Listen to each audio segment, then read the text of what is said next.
Over the week, we had His Excellency Mr. Peter Obi and the former president, Goodluck Ebele Jonathan, having a closed-door meeting in Abuja.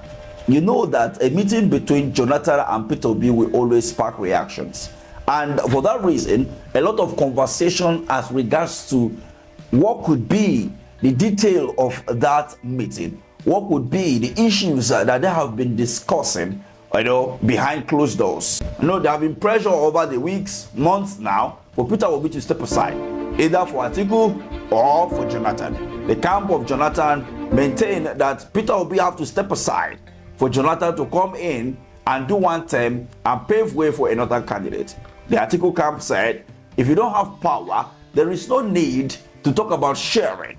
Let's allow Atiku Abubakar, who is more, who have more capacity in terms of, experience to govern this country for the next time, and then you be the VP and all of that.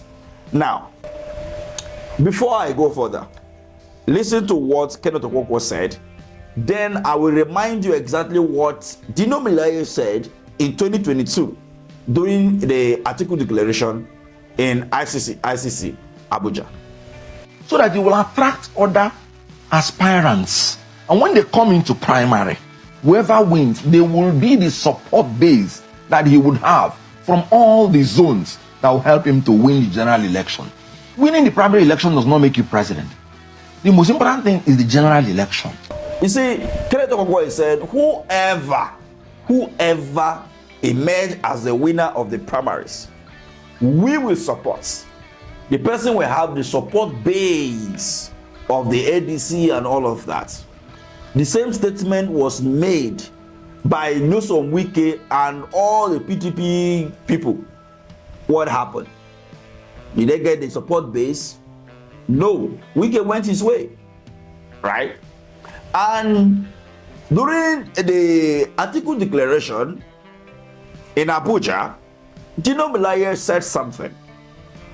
I was there presently, and he said that we cannot be talking about sharing formula or sharing of power when we don't have power.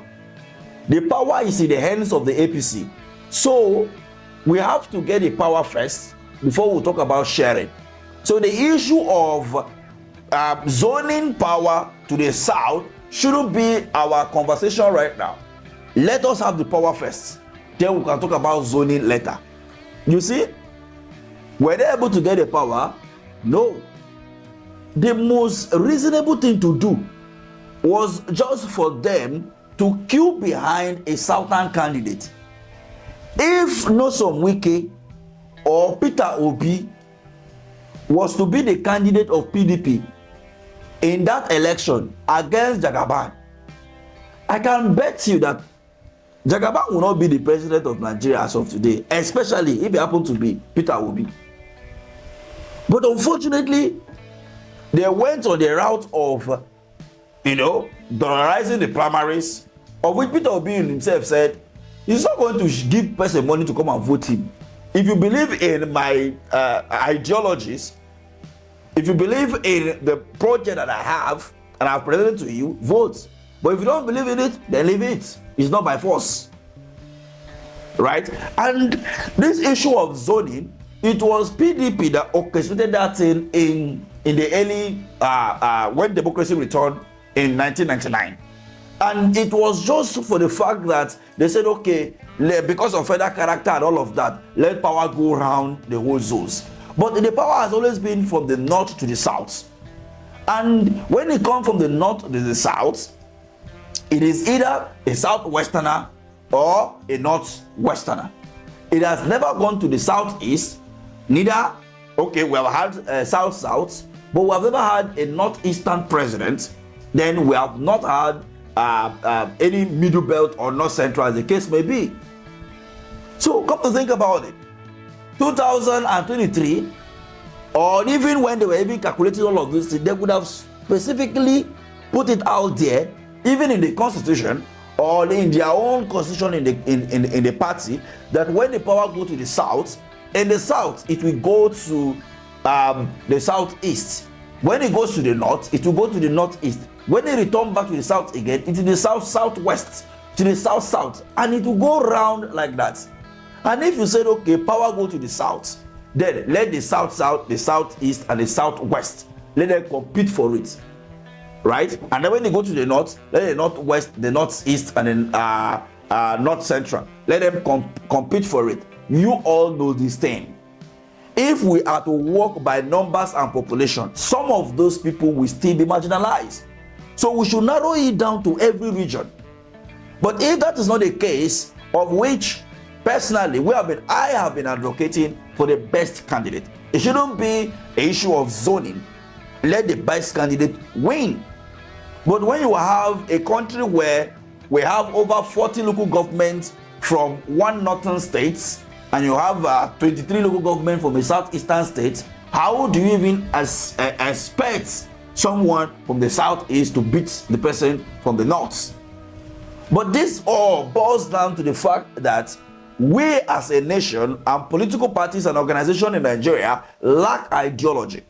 If only we have ideology and we debate and talk based on ideology, then we have region or tribes and whatever come as secondary, then we will not be having this conversation or all this debate as of today.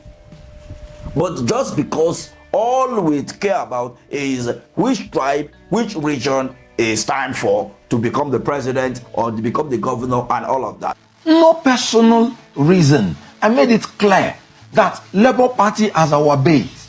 Whatever happens to that party has happened to our alliance.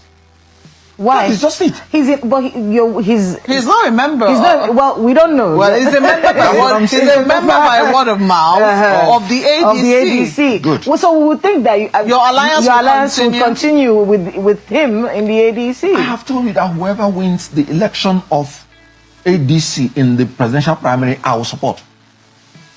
Yes, but I have told you that if Labour Party, that was the foundation of our relation, we met ourselves in Labour Party, is no longer there. Going forth will be a new arrangement. And you have the right to decide what you will do going forth. So, in all of this, the whole drama here is that Peter Obi should not contest. Everybody is saying, step down for this, step down for that. But when you look at the meeting, of which it has not been disclosed to the media as what the meeting entails, but Peter Obi hinted that they discuss around the issues that borders on the nation. So if we are to judge by that, I can categorically tell you that Peter Obi alliance with Atiku is fading up.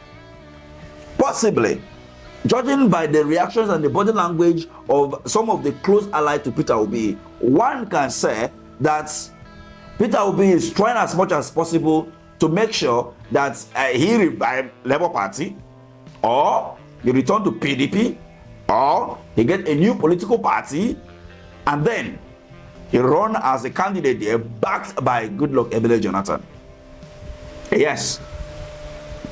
Since Atiku is a runner, and he will continue to run until there is no life again, Peter Obi will have no other option than to abandon ADC. Because as long as it's not going to be done in a free affair, which me and you know, and Peter Obi is not going to play that ball, so Obi cannot match Atiku. When you look at the people that are there in ADC, these were the same people close allied to Atiku. There is no way Peter Obi can come out victorious there. So, but if Peter Obi decides to go to ADC and contest, and then Atiku emerges, now they will now try to gaslight him and say that, oh, collect VP slot. And if he said no, they will now say, hey, you were desperate, you were that. Anyway, let me have your own take in all of this. I believe that this is a desperate move by the said opposition who wants to liberate the country by putting the country into prison. What do I mean? By making sure that Peter Obi, who is a better candidate, did not run, but want to use his image to win power. Yes. So if I were Peter Obi, you give me the tickets or I go my way. Let's see how you beat Tinubu in 2027. Peter Obi not on that ticket, Tinubu is going to win the election. Mark to these dates. Thank you for watching.